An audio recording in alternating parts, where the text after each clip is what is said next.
9-шы диалогтың жалғасы. Есікті ашып, Бауыржанның әйелі бөлмеге бас сұқты. Бауке телефонға шақырады, деді ол жайлап. Мен жұмыс істеп отырмын ғой, қолым бос емес, деді Бауыржан қатқыл үнмен. Әйел, осы сенің мінезің ай дегендей күлімсірей басын шайқады да, Бауыржанның қасына келді. Бауке, Талғат, деді қайтадан сыбырлай үн қатып. Бауыржан иегін көтерді. Мына кісі әйеліне кеткін, есікті жап деп ұрсып тастар ма екен деп мен қысыла жалтақтап қалдым. Жоқ, бұл жолы Бауыржан өтпеді. Талғат па? Талғат болса барайын деп орнынан тұрды.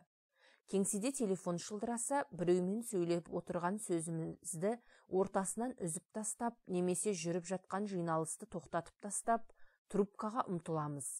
Үйде телефон бажылдаса, бәйтеңдеп дәлізіміздегі трубкаға жеткенше асығамыз. Бәріміз сөйтеміз. Өйткені атам заманындағы телефонның культі осындай. Басқамызды құрдай жорғалататын телефон әміршінің тек Бауыржанға ғана әлі келмеуші еді. Иесінің сырын білетіндіктен, бұл үйдің телефоны шылдырайын ба, шылдырламайын ба деп алдымен ойланып алатын. Көбінесе әй қойшы, босқа өре болып қайтемін деп үндемей қалатын сияқты боп көрінуші еді. Шылдыраса да, шылдырамаса да Баукең телефон жаққа бармаушы еді. Үй иесі бүгін бұрынғы әдетін бұзып телефонға кетті. Сонда оны орнынан тұрғызған Талғат деген кім болды екен, деп ойладым мен кабинетте оңаша қалғанда. Мен ондай есімді адамды алдымен жазушылар одағының айналасынан, одан соң баспалар маңынан, газет, журнал, редакциялары төңірегінен іздедім. Бірақ таба алмадым. Соған бас қатырып қайтемін, жақындарының бірі шығар дедім де қойдым. Осы кезде бөлмеге Баукең оралды. Бауыржан, Талғат Бигелдинов қой, қалжай сұрап жатқан. Ол орнына келіп отырды. Сен оны білуші ме едің? Білемін, дедім. Мен бағанадан бері Бигелдиновтың аузыма түспегеніне өкінгендей және оған кінәлідей күмілжіп.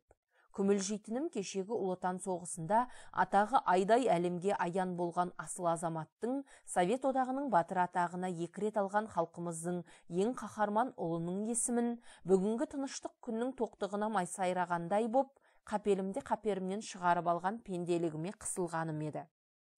Жалпы білуін білесің ғой, деді Баукең, темекісін тұтатып жатып. Жақын келіп шүйіркелесе сөйлесіп бедің деймін. Сөйлескенмін. Ертеректе бір түн бірге болып Талғатпен ұзақ әңгімелескенім бар. Алғашында кеудесінде қос алтын жұлдыз жарқыраған мұндай ерен батыр елмен сөйлесе береді дейсің бе? Өрге күрек келетін шығар деп ойлап едім. Оның мүлде бекер болып шықты. Талғат қарапайым, кішіпейіл, өте жұғымтал кісі екен. Өз басынан кешкен оқиғаларды да мүдірмей жақсы әңгімелейді. Талғат Бигелдинов бұрынғы Ақмола қаласының іргесіндегі Майбалық ауылында туып өсті. Кейін ата-анасымен бірге Қырғызстан астанасы Фрунзе қаласына көшіп келді.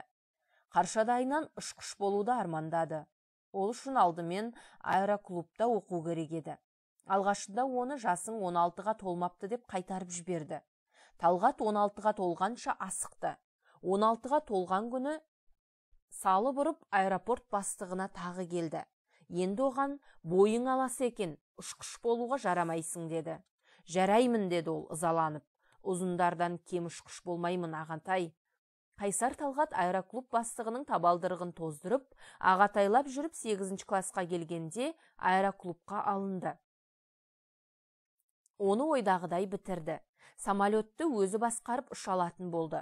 Орта мектепті бітіргеннен кейін Талғат енді нағыз әскери ұшқыш болуды алдына мақсат етіп қойды. Ол алдымен Саратовтағы әскери ұшқыштар мектебін бітірді. Онда барлаушы самолеттерді үйренді. Өнерді үйренде, жирен деген бар емес пе? Енді оның басқа машиналарды білгісі келді. Осы оймен Орынбор училищесіне түсті. Онда истребительде, штурмовикте ұшып дағдыланды. Талғаттың көңілі штурмовик болуды қалады. Сөйтіп, ол ұшқыш-штурмовик болып майданға аттанды. Талғаттың Калинин, Воронеж, Дала, 1-ші және 2-ші Украин майдандарында жасаған ерліктері орасан көп. Ол кеште маған қазақтың қос батыры өз басынан кешкен 8 ерлігін баяндап берген еді. Жаңа Баукең Талғатты білуші ме едің дегенде, алдымен есіме түскен оның 8 ерлігінің бірі мынау еді. Көзге қорашқа көңіл көншімейді. Ежелден солай. Майдандағы штурмшы авиация полкіне келген тәпелтек сержант Бигелдиновты эскадрилья командирлерінің ешқайсысы өзіне алғысы келмеді. Талғат әр командирдің бетіне жаутаңдай қарап жалынғандай болды. Ақыры, адамы толмай қалған бір эскадрильяның командирі оны еріксіз қабылдауға мәжбүр болды. «Сержант», деді командир Бигелдиновқа қабағын шытып. «Менде ұшқыштар ұнатпайтын 13-ші нөмірлі машина бар. Соған мінетін болсаң ғана сені қабылдаймын». «Мінемін», деді Талғат жігерлі түрде.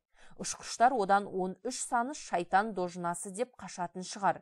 Қазақтар шайтаннан қорықпайды. Халық аңызының қаһарманы Алдаркөсе шайтанды астына ат етіп мінген. «Сен өйтіп батырсың ба?» деді командир. Талғаттың бойын көзімен қайтадан бір шолып өтіп. «Талай ер жігіттер ол самолеттен сәтсіздікке ұшыраған. Өз жанымды олардан артық деп есептемеймін», деді Талғат. 13-ші нөмірлі штурмовикпен Талғат тапсырма орындай бастады. Бірнеше жауынгерлік сапар сәтті аяқталды. Бір күні Талғаттар Демян қапшығына түскен жау шебін ойсырата бомбалап, өз аэродромына қайтып келе жатты. Жолда оларға жаудың бірнеше истребителі тап берді. Совет штурмовиктері жан сауғалап, жер бауырлай ұшуға мәжбүр болды. Бір истребитель Бигелдиновтың соңынан түсті. Пулеметтен пытырлатып атып келеді. Штурмовиктің жан-жағы жау оғынан шұрқ-шұрқ болды. Оған қарай совет самолетінен оқ атылмады. Осыған қарап жау ұшқышы штурмовикте атқыш радист жоқ екенін білді де, енді мен мұны жетектеп әкетейін деп ойлады. Талғаттың самолетімен қатарласа беріп, ол «Кері бұрыл, менің алдыма түс» дегендей ым жасады. Бұл бұйрығымды қалайда орындайсың дегендей ыржиып күлген болды. Талғат басын шайқап, сұқ саусағын алға созды. Бұл оның «Керек болса өзің түс, мен сенің алдыңа түсе алмаймын» деген еді. Фашист ұшқыш қатуланып, машинасын кері бұра бастады. Самолеттің шапшаңдығын тежеу үшін салақтатып доңғалағын шығарып жіберді. Сөйтіп, ол Талғаттың артынан келіп, асықпай жәукеңдемекші болды. Талғат осы кезде штурмовикті шұғыл бұрып, бүйірден кері қарай өтіп бара жатқан истребительді нысанаға алып, оқты төгіп жіберді. Жау истребителінен бұрқ өтіп қара түтін будақтады. Сол түтінді шұбатып барып, ол біздің жерге қонды. Талғат қатты зақымданған самолетін әрең басқарып, аэродромға қарай тартты. Бұрын шабуылды тек истребительдер ғана жасайды. Штурмовиктер олардан жер бауырлай қашып құтылуға тырысу керек деп есептелуші еді. Авиацияда қалыптасқан бұл қағиданы Талғат бірінші боп бұзды. Ол штурмовикпен истребительге шабуыл жасады. Жасағанда оны жеңіп жерге түсірді. Бірақ мұны Талғат ешкімге айтып жатпады. Бұл сапарда бірнеше жауынгер серіктерінен айырылып, қайғырып қайтқан ол, жаудың бір самолетін құлаттым деп мақтану парықсыздық болар деп білді. Ертеңіне оны полк командирі шақырды.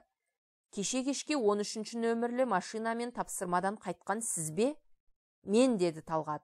«Жолда жау истребителін құлаттыңыз ба?» «Құлаттым». «Оны неге айтпадыңыз, сержант?» «Олар біздің 5 самолетімізді құлатып кетті. Ал мен олардың бір самолетін бүлдірдім деп мақтанғым келмеді, жолдас полковник». «Сіз қандай жауды құлатқаныңызды білесіз бе?» «Жоқ. Ол Европа аспанында 108 самолет атып түсірген фашистердің ең атақты ұшқыштарының бірі екен. Ол 108 самолет атып түсіргенімен менің құлатқаным бірақ самолет қой, жолдас полковник. Сізге армия қолбасшысының атынан және өз атымнан алғыс жариялаймын. Совет одағына қызмет етемін». Міне, Талғат айтқан 8 ерліктің ең алдымен есіме түскені осы еді. Автор: Бигелдиновпен бір рет әңгімелескенім бар еді, Бауке, дедім Бауыржан, бұрқ еткісіп аузынан түтін шығарған кезде. Бір блокнот етіп жазып алғанмын. Ол кезде көзі тірі Совет одағының батырларымен әңгімелесіп, олар жайында көркем очерктер жазсам, біздің батырларымыз деген атпен жеке кітап етіп жарияласам деген ойым болушы еді. Кезінде Ұлы Отан соғысына байланысты көптеген кітаптар жинап, оларды оқып та жүрдім. Мәселен, Талғатпен әңгімеден кейін оның Майдан қолбасшысы, Совет одағының маршалы Коневтің Майдан қолбасшысының жазбалары деген кітабын оқып, оның 5-ші әуе армиясының қолбасшысы генерал Горюнов пен 1-ші штурм авиациясы корпусының командирі генерал Рязановтың аттары аталған жерлеріне БТ деп белгілер соғып отырдым. Бегелдинов қызмет еткен 144-ші штурм авиациясы полкі генерал Рязановтың корпусына қарайтын да, ал ол корпус генерал Горюнов армиясының құрамына кіретін. БТ белгісі Бегелдинов Талғат дегенім, оның ерлік соқпақтарының сүресін осы тұстардан іздеймін дегенім болатын. Ішінде талай солдаттардың, генералдардың, бір рет батыр атағын алған ерлердің де аттары аталатын отан соғысының жанды документі. Бұл тамаша кітаптан Совет одағының батыры атағын 2 рет алған Бегелдинов есімін кездестіре алмай, әттеген-ай, ақсақал 1945 жылы Москвада болған жеңіс парадында өзінің қасында 1-ші Украина майданының жеңімпаз туын желбірете көтеріп өткен Талғатты есінен шығарып алған екен-ау деп алғашында ептеп өкініп те қалғанмын. Бірақ майданда атақты адамдар көп. Оның бәрін бір кітапқа сыйғызу мүмкін емес қой деп өзімді өзім және жұбатқанмын.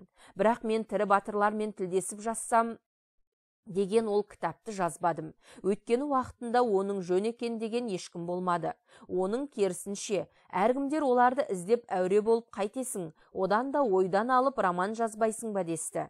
Ақыры мен ол ойымнан ажырап қалдым. Айтқанды ғана істеп, айтпағанға аяқ баспау деген әдет біздің жазушыларда да бар ғой. Баспаның жоспарына ілінген нәрсеңді ғана іс істеуге дағдыланып алдық емес пе? Бауыржан, ол сенің табансыздығың. Ойға алған ісіңді орындаудың қиындығынан қашып, оңай іске ұмтыла берсең, оған өзіңнен басқа ешкімде кінәлі емес. Понятно тебе? Онда менің шаруам жоқ.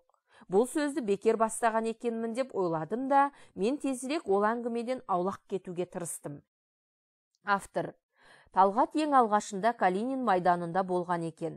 Старая Русса мен Демянскідегі дұшпанды бомбалап, жердегі сіздерге ол көктен көмектескен көрінеді. Бауыржан, білемін, ал сен оның біздің әскерлер Берлинге тақағанда жападан жалғыз Берлинге ұшып барғанын білесің бе? Білемін десем, тағы бір пәлеге қалармын деп қауіптендім де, білмеймін дедім. Білмесең, ол фашистер соғыс бастағаннан кейінгі 4 жыл ішінде Германия астанасына кірген 1-ші совет адамы, 1-ші қазақ. Талғаттың Берлинге сондағы сапары бірі иіріліп, бірі басын қақшитып аспанға көтеріп, бірі тілін қайраған қанжардай жалақтатып бықып жатқан ордалы жыланның ордасына жалаңаяқ жүгіріп кіріп, олардың былқылдаған мұздай суық денесін тұла бойың түршіге табаныңмен таптап өте шығуымен парапар. Бір жылан шағып қалса шаруаң бітті емес пе? Бауыржан мұрты тікірейе бажырайып маған қарады. Мен басымды изедім. Ол орнынан тұрып, этажеркаға қолын созды.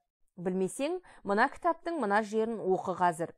Бауыржан бетін ашып, қолыма ұстатқан кітаптың сыртына қарасам, Талғат Бегелдиновтың «Аспандағы айқастар» деген кітап екен. Бұл кітапты бұрын оқығанмын деп айтуға батылым бармады да, Баукеңнің көрсеткен жерінен бастап күбірлеп оқи бастадым. Даусыңды шығарып оқы, деді ол қатал үнмен. Мен кітаптың 108-ші бетінің басынан бастап дауыстап оқуға кірістім. Майдан шеті. Берлинге 160 километр қалған. Біздің полк шағын бір қаланың қасына орналасқанды.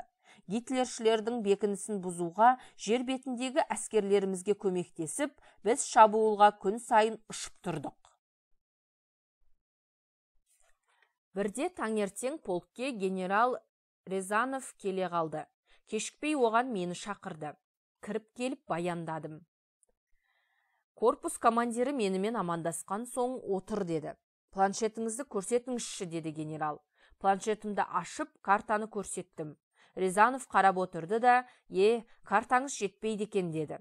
Неге жетпейді? Майдан шетінен әрі 50 километрге әбден жетеді.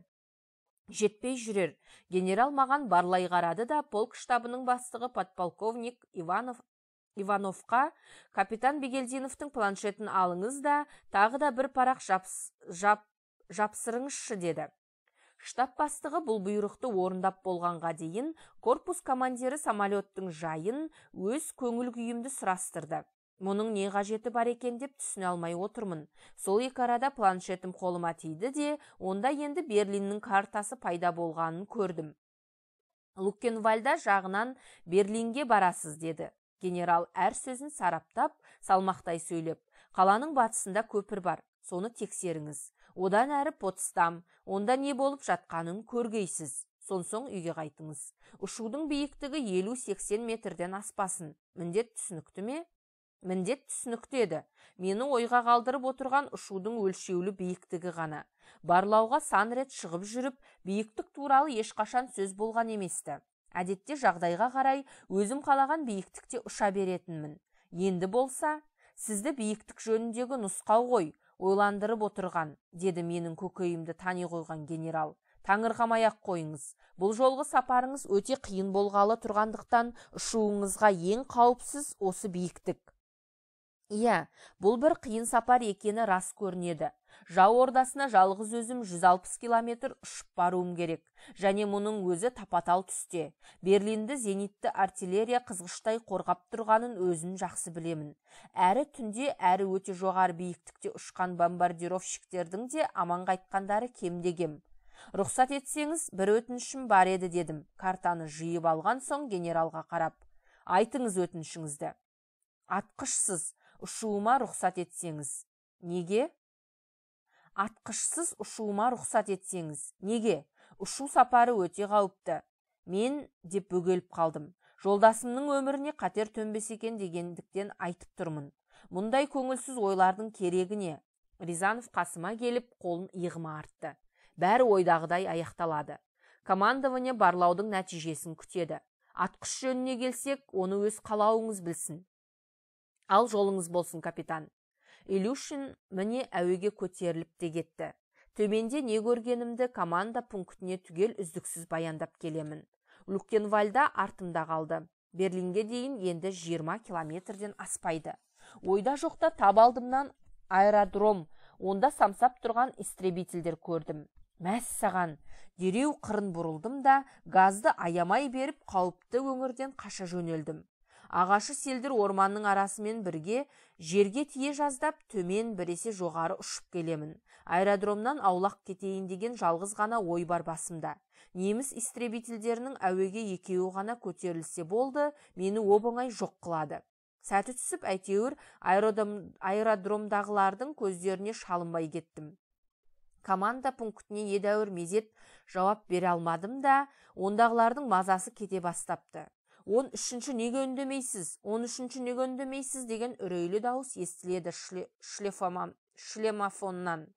Аэродромнан ұзап алған соң байланысымды қайтадан бастап, истребительдер жайын екі сөзбен хабарладым.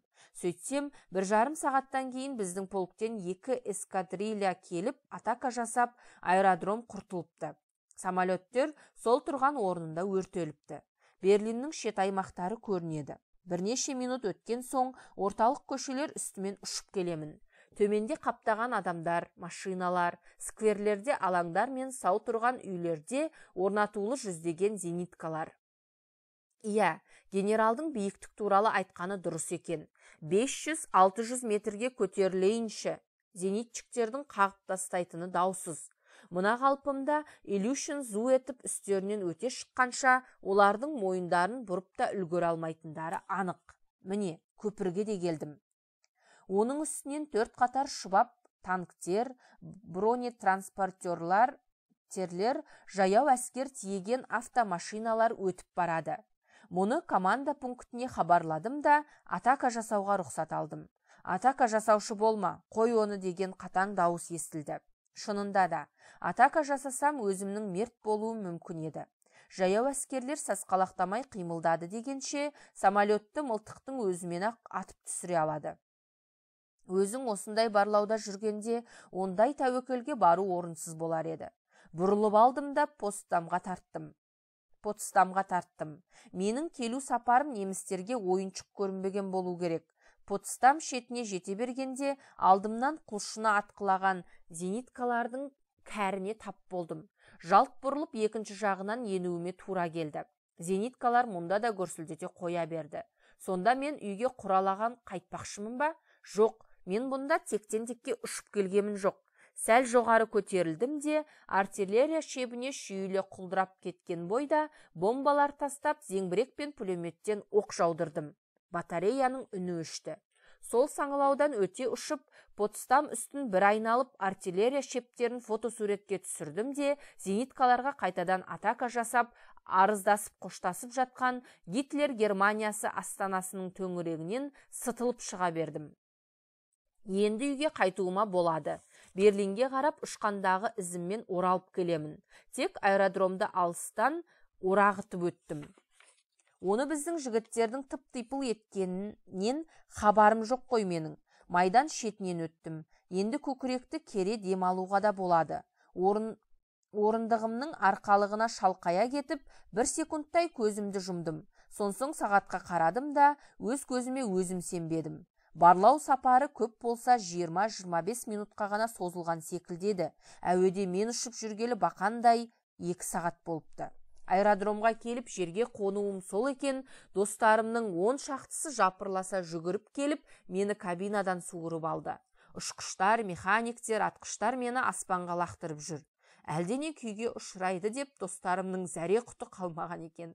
Команда пунктіне қарай келемін. Генерал Рязанов сонда болатын. Мен ұшып жүрген уақыттың бәрінде де ол радистің қасында отырыпты. Баяндадым. Генерал құшақтап бетімнен сүйді. Саған алғыс айтамын, Бигелдинов, деді менімен тұңғыш рет сен деп сөйлесіп. Командование атынан алғыс айтамын. Одақтастар авиациясынан күндіз Берлин үстіне алғаш ұшып барған сенің самолетің екеніне мақтануыңа болады. Бауыржан, жоқ, мұны жалғыз Бигелдинов қана емес, мұна біздің болашақ барлық ұрпақтарымыз мақтаныш етеді. Бигелдинов Ұлы Отан соғысында қазақ халқы ерлігінің ең жоғарғы нүктесі.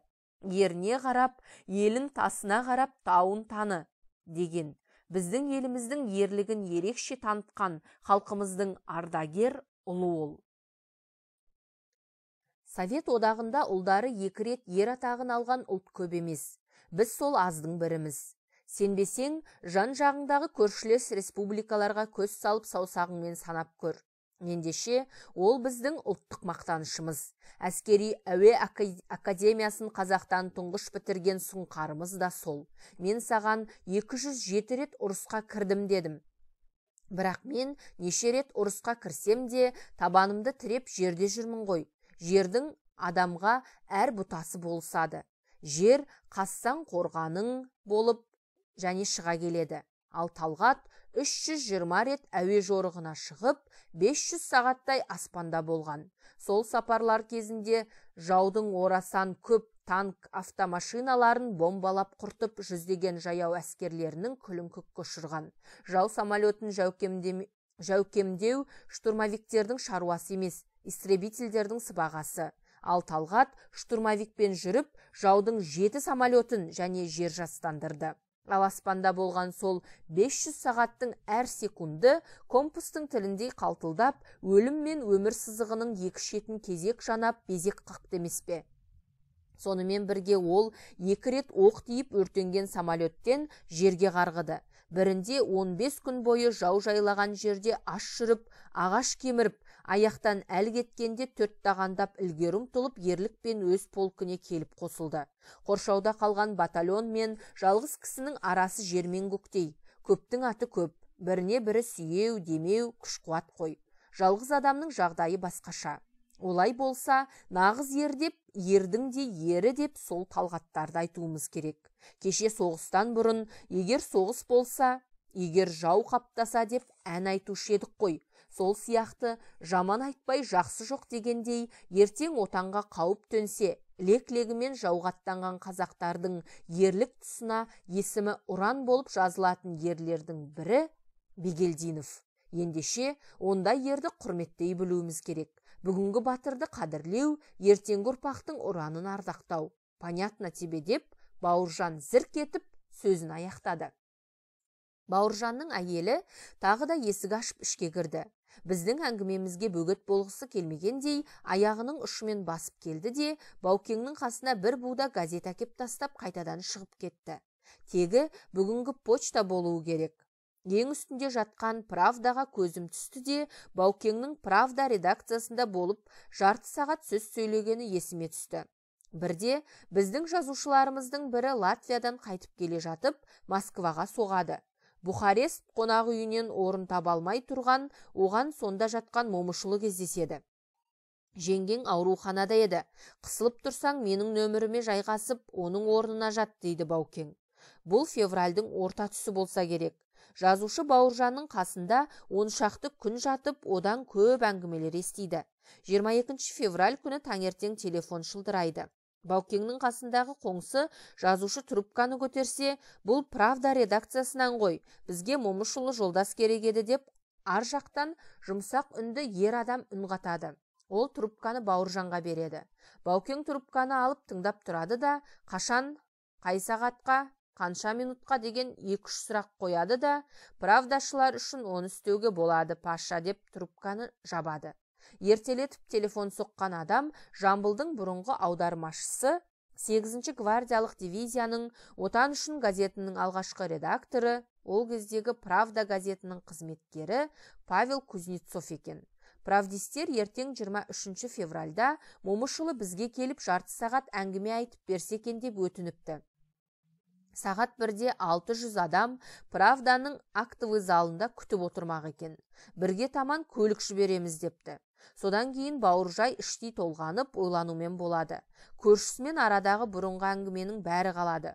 Баукең бөлмеде арлы-берлі жүріп, ертең сөйлейтін сөзін толғата бастайды. Ешқандай жазу жазбайды.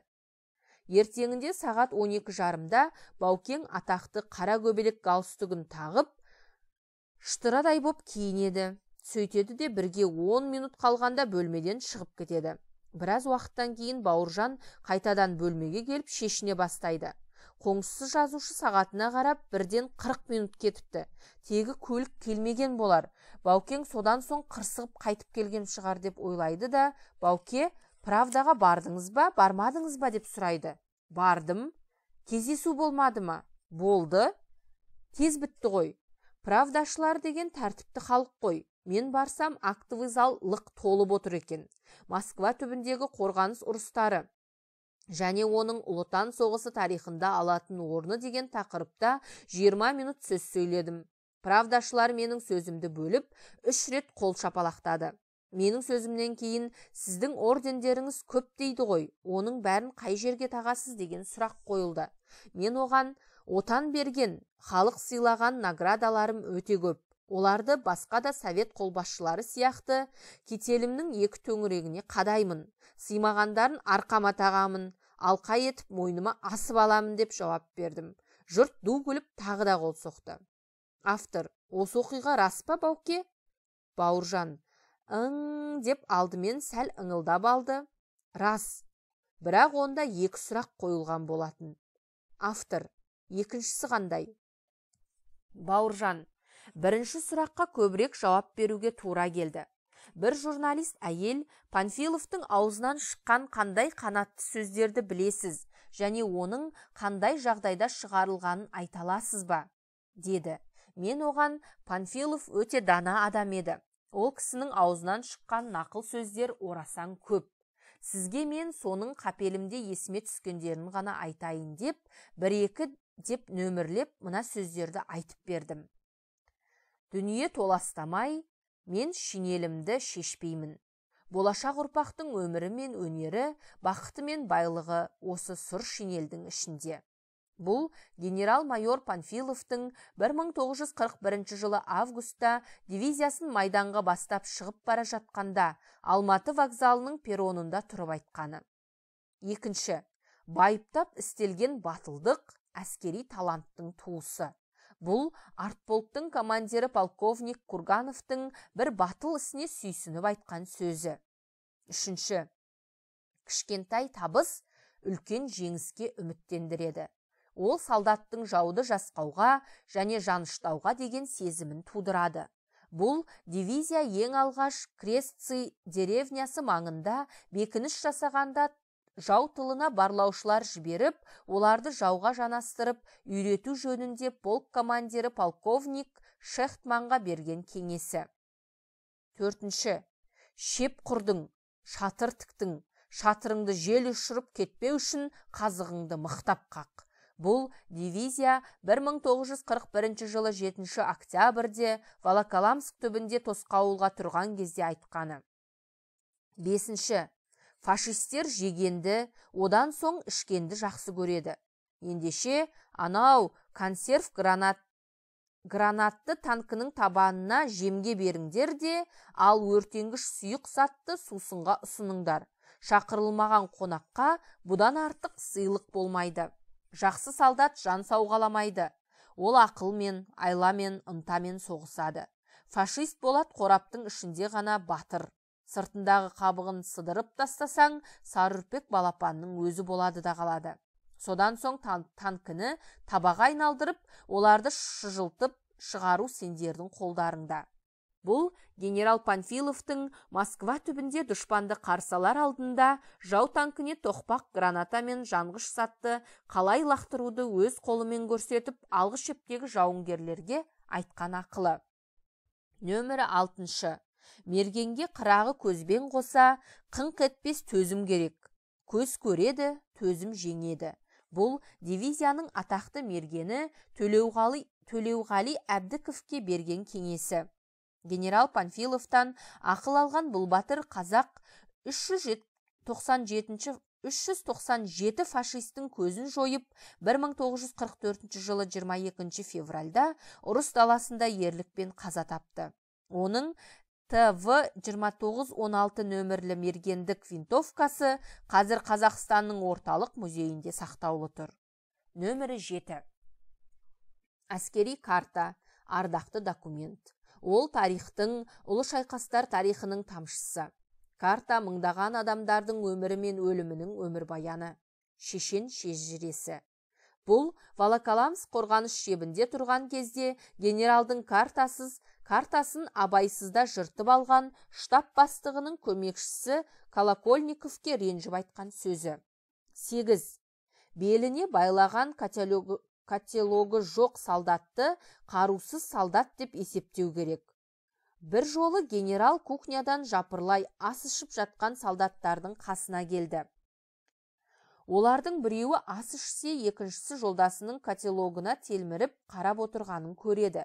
Сұрастыра келсе, телміріп отырғандар бөлімге жаңадан келген жауынгерлер болып шығады. Олар жолдасының кателогы босауын күтеді. Бұған қатты кейіген генерал полк командирі Капровты шақырып алып, дереу полкте кателог жасатуға бұйрық береді. Капров генералға полкте кателог жасаттыратын лайықты материал жоқ екенін айтып ақталады. Материал деген мынау емес пе деп генерал сол маңда шашылып жатқан мырышталған темірден жасалған патрон қораптарын нұсқайды. Осыдан 3 күннің ішінде 600 кателог жасаттырыңыз және бірінші біткен кателогты маған алып келіңіз. Кателог.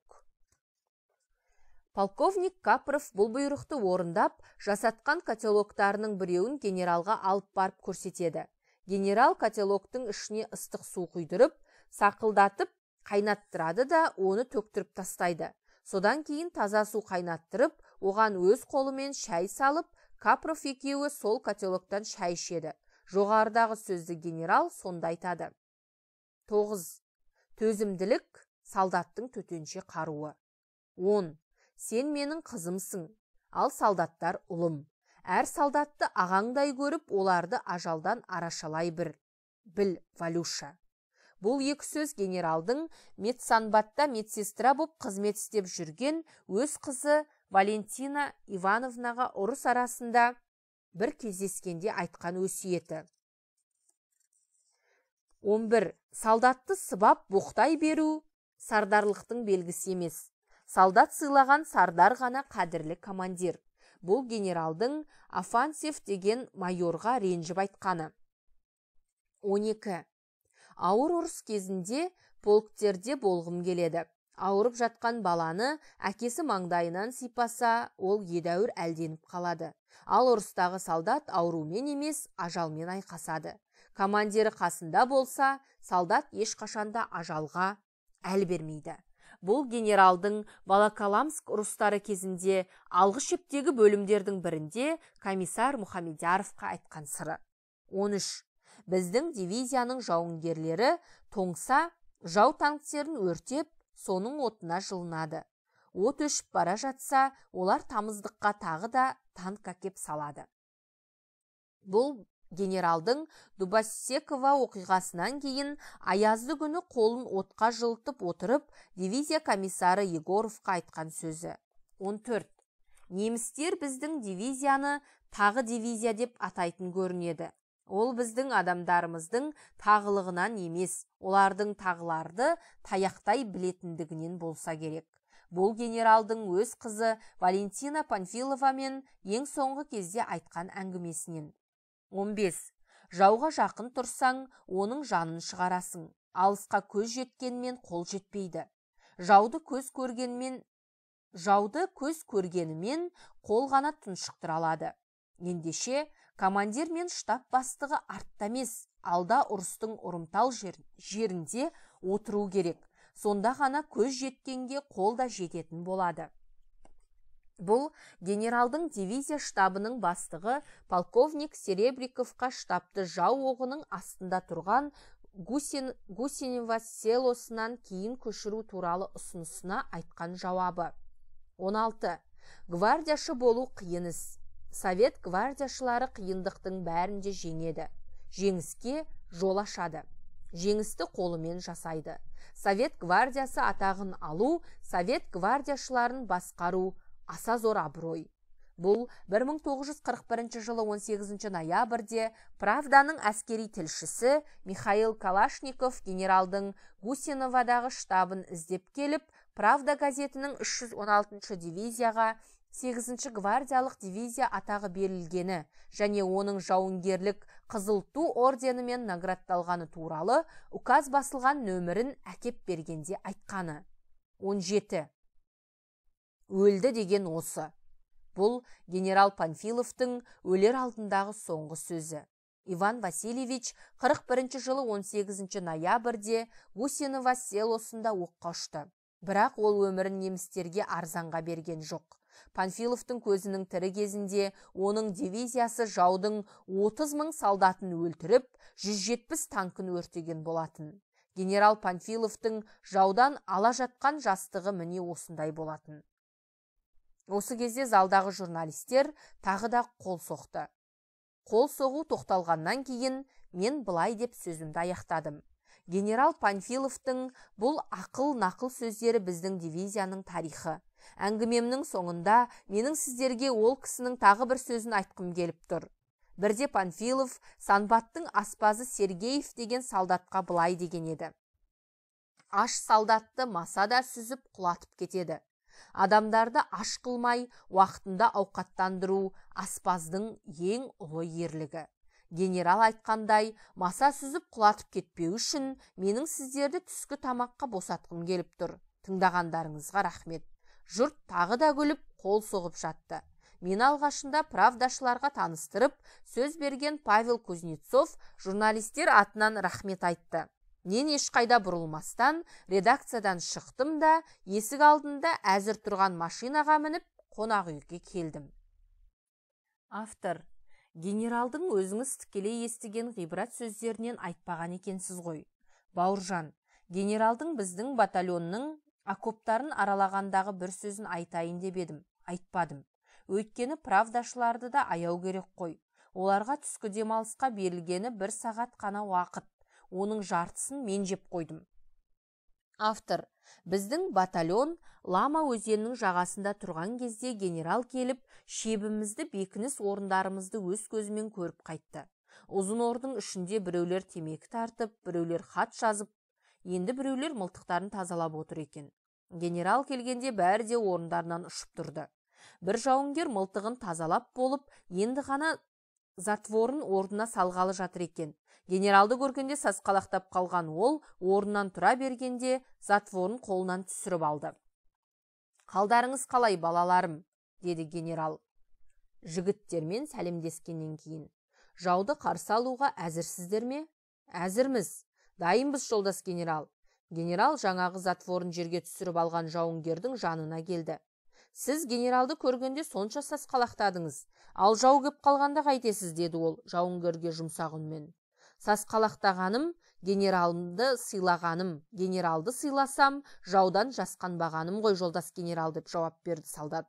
«Бәле, рахмет», деді генерал күлімдеп. «Мені сыйлағандарың жаудан жасқанбаңдар».